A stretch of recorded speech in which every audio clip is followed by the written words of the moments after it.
Please be seated.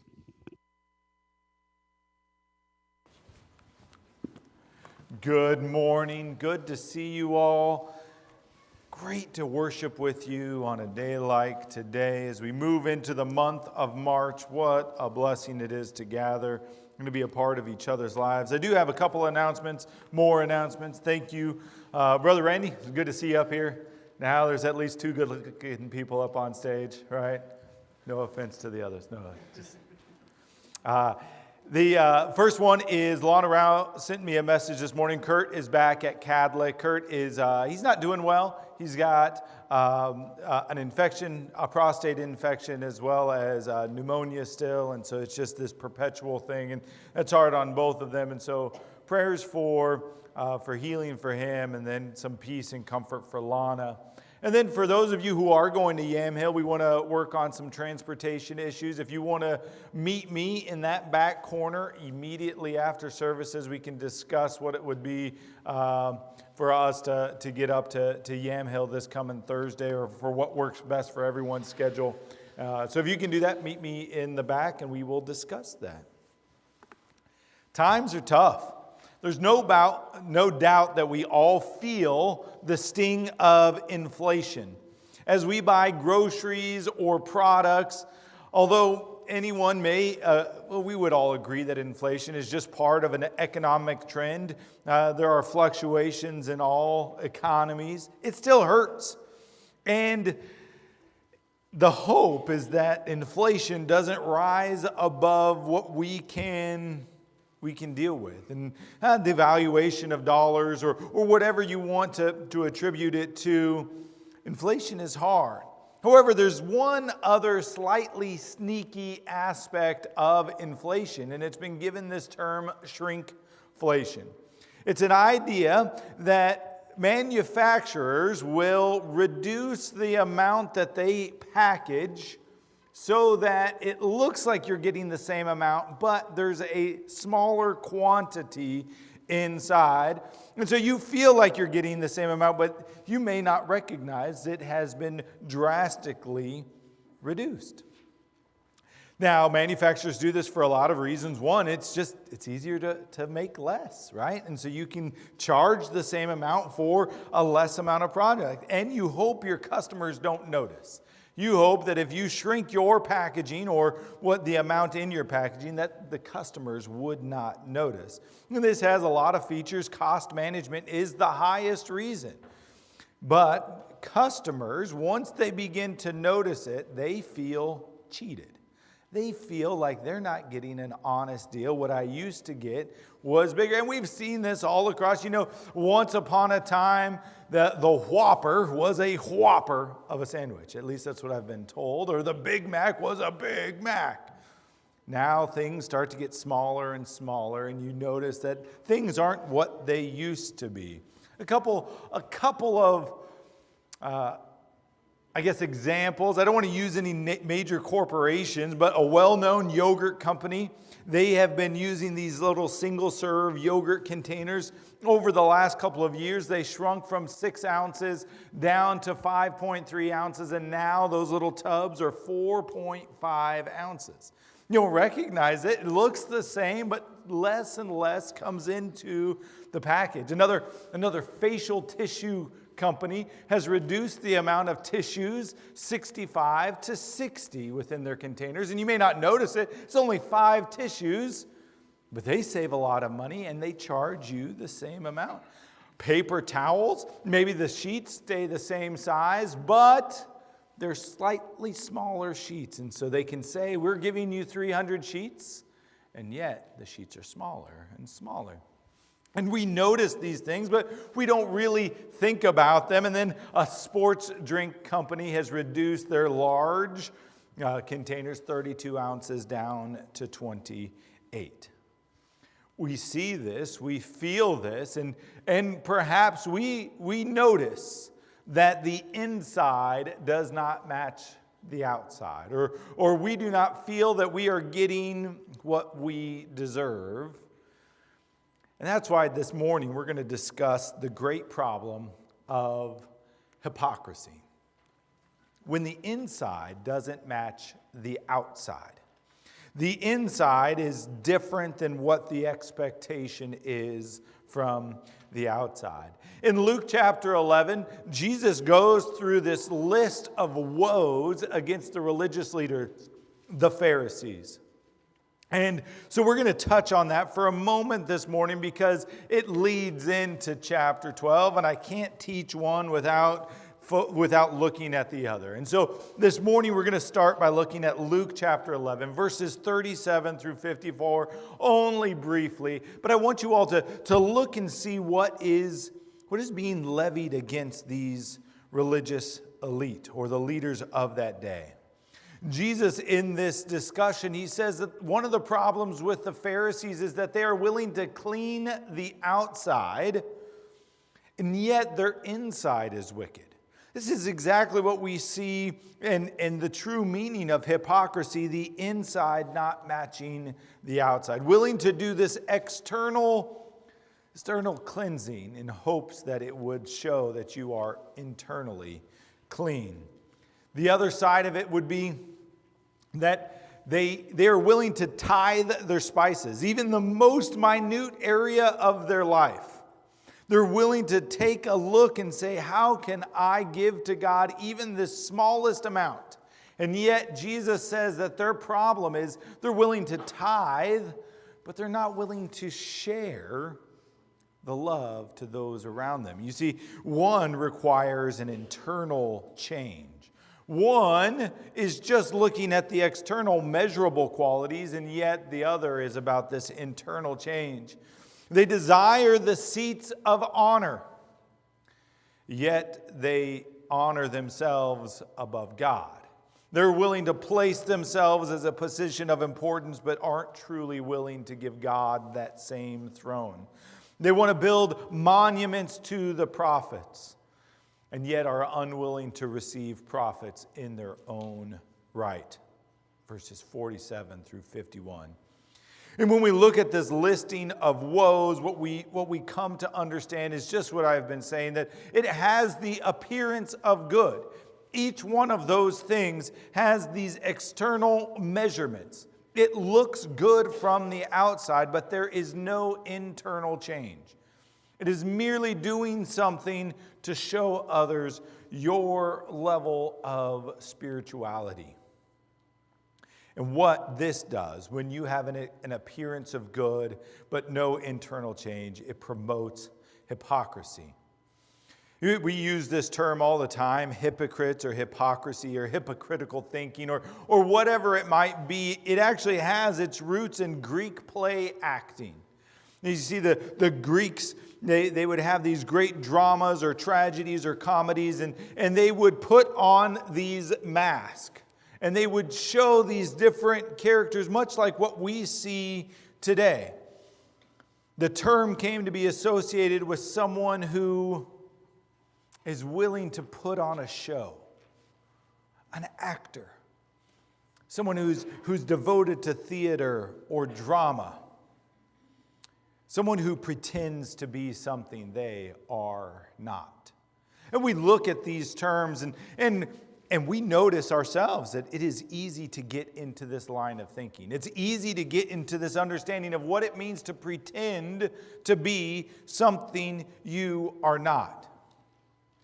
Jesus, he uses this term in Luke chapter 12 to denote individuals who are only pretending. Their intentions are not toward God. They're only on their own achievements, only on their own external recognition. It's a great reminder to us to not let our faith move into this area where it is only about what I look like on the outside and not my true heart change. The things that the Pharisees did, I think that they are even noble pursuits. However, there was no internal change, and then they required these rules on everyone else. If someone wanted to take their time and attention and say, I want to give to God 1/10 of everything in my life, what a noble pursuit. The problem is when I try to make you do that for you, as opposed to just doing it because that's what my heart desires. Once again, each one of these aspects is distinctly measurable. In fact, the final woe in Luke chapter 11, verse 52, it says, "You have taken away the key of knowledge." What an interesting phrase. The key, something that unlocks the greater mystery. Now, I'm going to ask a question that kind of shows your age. It's a very 1900s term, all right? So if you lived in the 1900s, this will make sense to you. Anybody know how to read a map or recognize what a map key is? Right? It's that little legend down there in the corner, right, that tells you what things mean. Once you understand what the key represents, you can understand the whole map in general. You see, the Pharisees, they understood the key to wisdom, the key to knowledge. The key to knowledge is not to gain more knowledge. The key to knowledge is not to just stockpile it for yourself. The key to knowledge was to draw closer to God. You see, what we see throughout Scripture is that when individuals are asking God for wisdom, instead of trying to take it for themselves, they are building a relationship. Whether it is Adam and Eve in the garden taking knowledge for themselves, or whether it is Solomon as he takes on the kingship, he asks God for wisdom. Each one of these things was a dependence upon God. So wisdom and knowledge is not just getting it for yourself. It was about relationship with God. And so what we see is Jesus says, you had taken the keys of knowledge away. The people, they don't understand what it means to draw closer to God. They don't understand that wisdom and knowledge is meant to draw you closer. The more you know, the closer you become to God. They've missed out on this point. And Jesus says that they have taken this away, and in fact, that they have kept others from entering the kingdom as well. They knew what was important. And because they took this key away, because they took the way to understand Scripture out of the picture, they could never draw closer to God. And with that, we come to Luke chapter 12. In the meantime, when so many thousands of people had gathered together that they were trampling one another, he began to say to his disciples first, "Beware of the leaven of the Pharisees, which is hypocrisy. Nothing is covered up that will not be revealed, or hidden that will not be known. Therefore, whatever you have said in the dark shall be heard in the light, and whatever you have whispered in private rooms shall be proclaimed on the housetops." Jesus' first statement is that hypocrisy spreads like yeast in dough. It's one of those things that you can set it in there, you can leave it overnight, and then in the next morning you have seen that it has multiplied. It happens in a way that you are not fully aware of. I mean, now, today, we understand the chemical reaction as the bacteria eat and create an off-gassing. But for the most part, it's this process that you don't understand what's happening as the dough rises. It's something that is almost sneaky, the way hypocrisy works. And he says, beware that the Pharisees do this. Because when they do this, what you don't recognize is they have made your relationship with God a competition. To make your faith a competition takes the reason out of the picture. You start to ask questions like, who is more holy, or who is better? And these aren't the questions you need to be asking when it comes to relating to God. These are not the questions that we need to be stuck on. The question is, am I striving towards a better relationship? Am I striving for holiness because I want to be closer to God? Am I moving in a direction that draws me closer to God? The more I know about Him, the closer I am approaching Him and who He wants me to be. It is not out of competition or merit. I'm not earning anything in this holier or better mentality. It is simply because I want to be closer to God. And then I realize that I start to do this with my whole heart. Not bits and pieces, not just an external measurement, but that I have truly changed from within.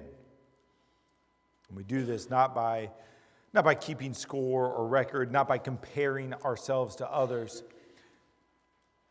But Jesus also states in this passage that the things that are hidden in the dark, the things that are whispered, is you cannot fool God.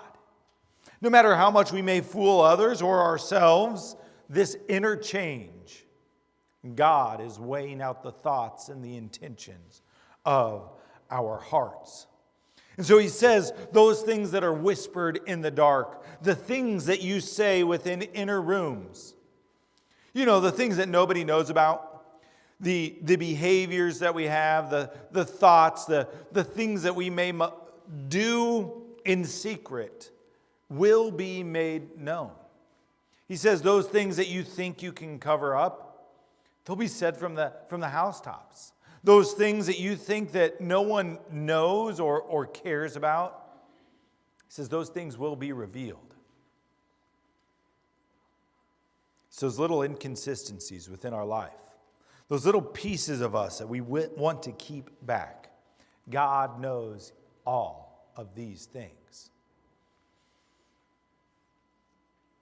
The only people that we end up fooling are those who are around us, and possibly ourselves. Sometimes we can convince ourselves of our own holiness or our own greatness. Sometimes we can walk in a way that we have fooled ourselves.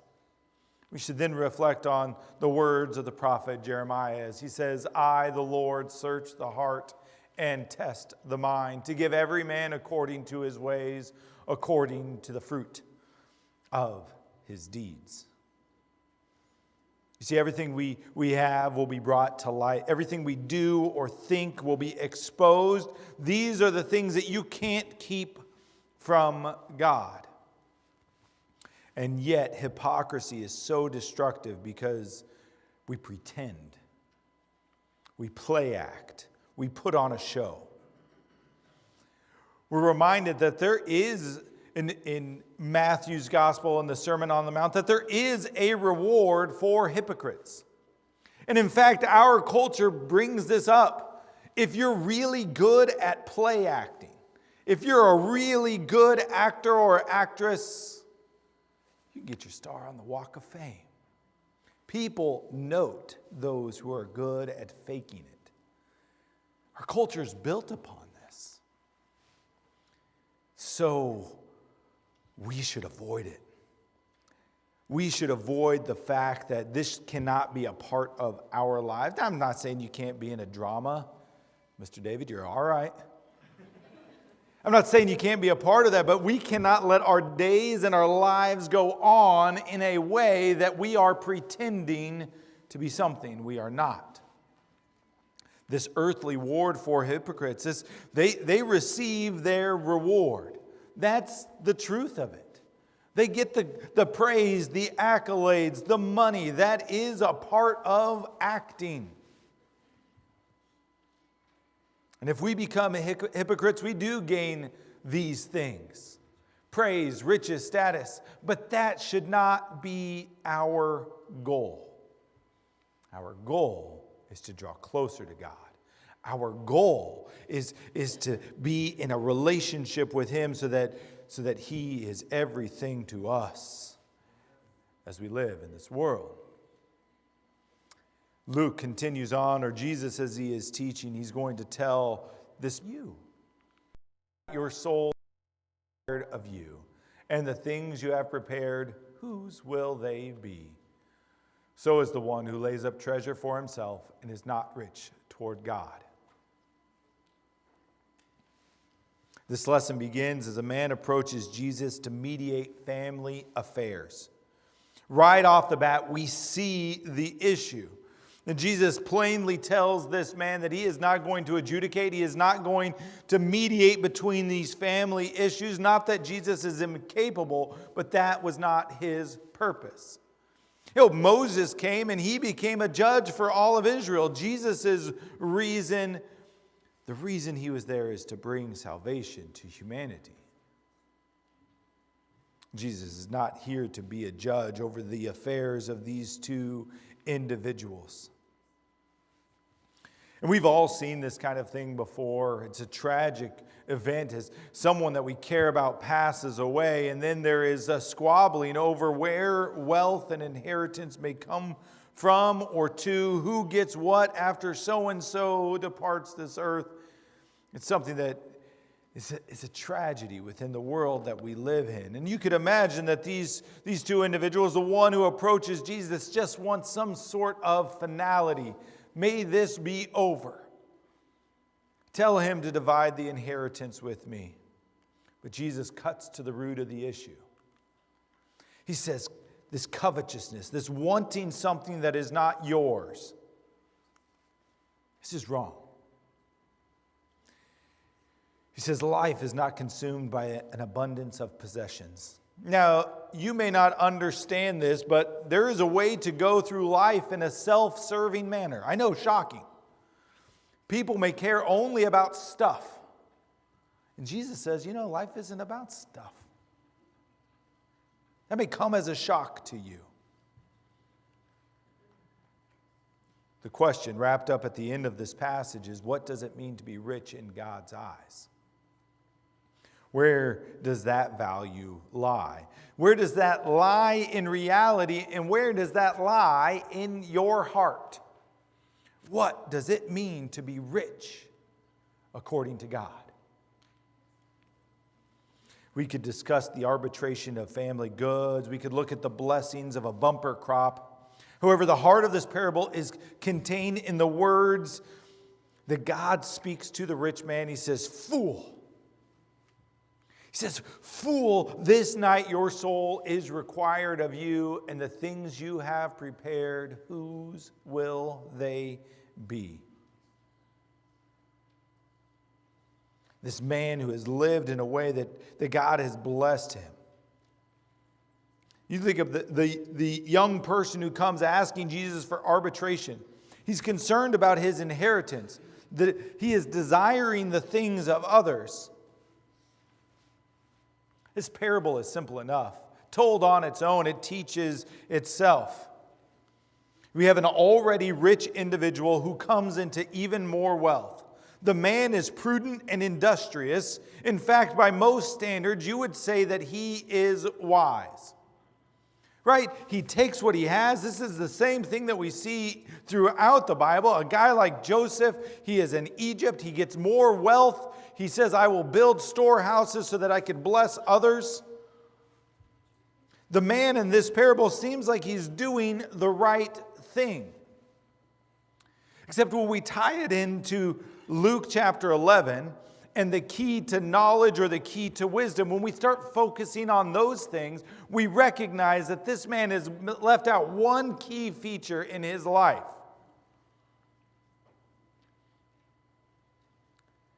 Because he has left out this one key feature, God calls him a phron, a fool, someone who is without reason, someone who is senseless, foolish, not thinking through all the steps. Right? So when someone acts foolishly, it's because they did not see the end, the result of their actions. This man who has so much, who has been blessed in such a big way, does not see the finality of his choices. And God says, "Fool." You see, the one thing that this man left out in his conversation, and we get it, because as he's talking to himself, he uses this word, soul. Now, soul can mean so much. It can just mean a living creature, or it can mean that thing that animates us. It's the thing that propels us into the afterlife. The reason that we are alive is we have a soul, the spiritual life force. This man speaks to himself and he says, soul. The conversation starts and begins with him. He has no recollection, no idea that there is someone outside of his life. And we look at 1 Peter chapter 2, as we ask this question, who takes care of the soul? For you were straying like sheep, but have now returned to the shepherd and the overseer of your souls. You see, the understanding is we sit back and we say, who is really in charge? Is it me? Am I the master of my own destiny? Do I have any control over my life at all? This rich man believed that he was in charge. He had fooled himself. He did not see the recourse of his actions. And so we look at this foolish perspective. Look at the statements of this man as Jesus tells this parable. He says, I have nowhere to store my crops. I will do this. I will tear down my barns and build larger ones. I will store all my grain and my goods. In this very, very short passage, it is all about I and my. And this is the folly of many people. It is the folly of me, myself, and I. It is the world of me. You see, when you live in the world of me, myself, and I, what you end up with is this same phrase. And we live in a culture that is full of this phrase. Different iterations, but it's all there. You see, this is where our culture is devoted. Relax, eat, drink, and be merry. You see, this is the foolish perspective. This is where the man gets to. He says, I have everything I need. What more could I want? I shall relax, eat, drink, and be merry. Now, this is a phrase that is uttered many times within the biblical text. In fact, it's first in Isaiah chapter 22. And in Isaiah 22, it ends with this phrase. For tomorrow we die. You see, in this moment, Isaiah is railing against the Israelites to say, don't you recognize that you can do all this relax, eating, drinking, enjoying life? But there is a moment that your soul is required of you. It's one of the biggest things that we have to understand, that death is imminent. And that God is the final judge. And so the man comes to the end of his life. He has no way to secure it. God comes to him and says, fool.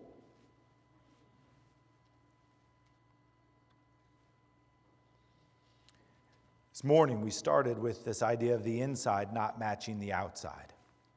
Pretending to be something we are not.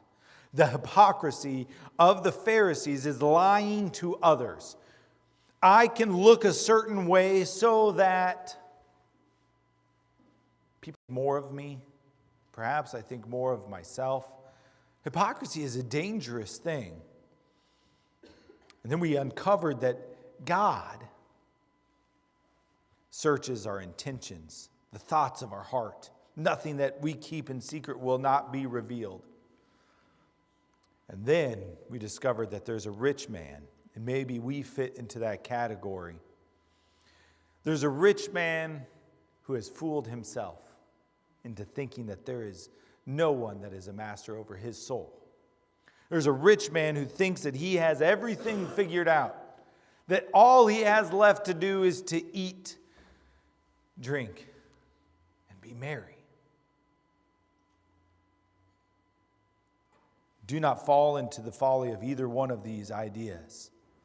Do not fall into this thinking that either I can fool others or I can fool myself. There is one who we are accountable to, and he knows us better than we know ourselves. One final passage to consider today. When we think about where does our reward come from? Colossians chapter 3. Whatever you do, work heartily, as for the Lord and not for men, knowing that from the Lord you will receive the inheritance as your reward. You are serving the Lord Christ. Our reward is not in external appearances. It's not in whatever we can do for ourselves, not the abundance of possessions, not the ease of life. Our reward is serving Christ. Our reward is in the doing, in the living, in the accountability that we have to the Master. And this is good news.